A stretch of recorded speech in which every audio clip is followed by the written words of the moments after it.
এশিয়ার 4 দেশে বন্যায় ১,৫০০-এর বেশি মানুষের প্রাণহানি আর সামনে আরও ভয়ঙ্কর বিপদের সম্ভাবনা। আবহাওয়ার পূর্বাভাস বলছে, নতুন বর্ষণ যে কোনো সময় পরিস্থিতিকে আরও ভয়াবহ করে তুলতে পারে। শত শত মানুষ নিখোঁজ, লাখো মানুষ বাস্তুচ্যুত, খাদ্য জ্বালানির সংকট। এ যেন 4 দেশের ভিন্ন ভিন্ন ছবি হলেও বাস্তবতা একটাই, প্রকৃতির সামনে পুরো অঞ্চল আজ অসহায়।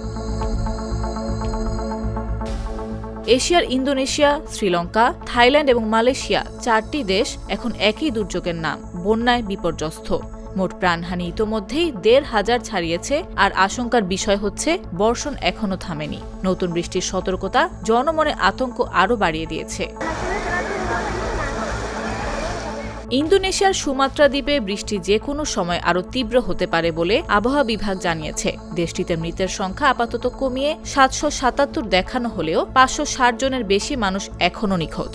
বিচ্ছিন্ন যোগাযোগ ব্যবস্থার কারণে অনেক এলাকায় উদ্ধার অভিযান কার্যত অসম্ভব হয়ে পড়েছে। আশ্রয়কেন্দ্রে থাকা মানুষের মধ্যে ভয় ছড়িয়ে পড়েছে।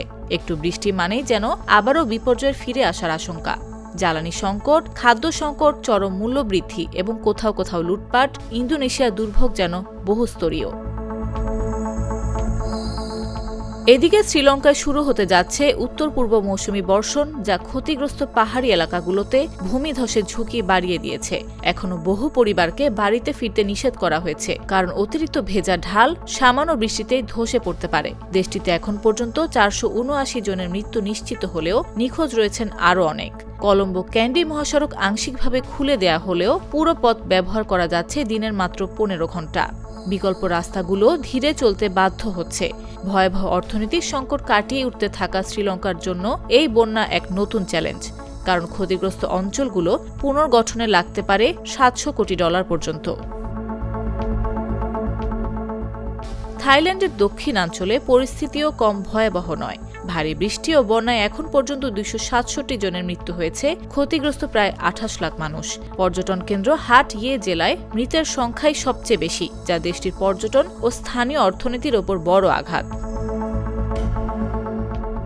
মালয়েশিয়ায় প্রাণহানি তুলনামূলক কম হলেও সাম্প্রতিক বন্যায় ৩৪,০০০-এর বেশি মানুষকে নিরাপদ আশ্রয় সরিয়ে নিতে হয়েছে, যা পুরো দুর্যোগের মানবিক চাপকে আরও বাড়িয়ে দিয়েছে। সব মিলিয়ে 4 দেশের এই বন্যা জলবায়ু পরিবর্তনের কঠিন বাস্তবতাকে নতুন করে সামনে এনেছে। তাপমাত্রা বৃদ্ধির সঙ্গে সঙ্গে হঠাৎ ভারী বর্ষণ, দুর্বল নিষ্কাশন ব্যবস্থা ও পাহাড়ি ঢালের অস্থিতিশীলতা, সব মিলিয়ে বন্যা এখন আর মৌসুমি দুর্যোগ নয়, বরং ঘন ঘন ফিরে আসা জলবায়ু কেন্দ্রিক সংকটের ইঙ্গিত। এশিয়ার 4 দেশের একই সময়ে একই ধরনের দুর্যোগ যেন বড় প্রশ্ন রেখে যাচ্ছে, প্রকৃতি কতটা প্রস্তুত না থাকলে মানব সভ্যতা কত দ্রুত বিপর্যয়ে পড়ে যেতে পারে। নিউজ ডেস্ক, জাগো নিউজ।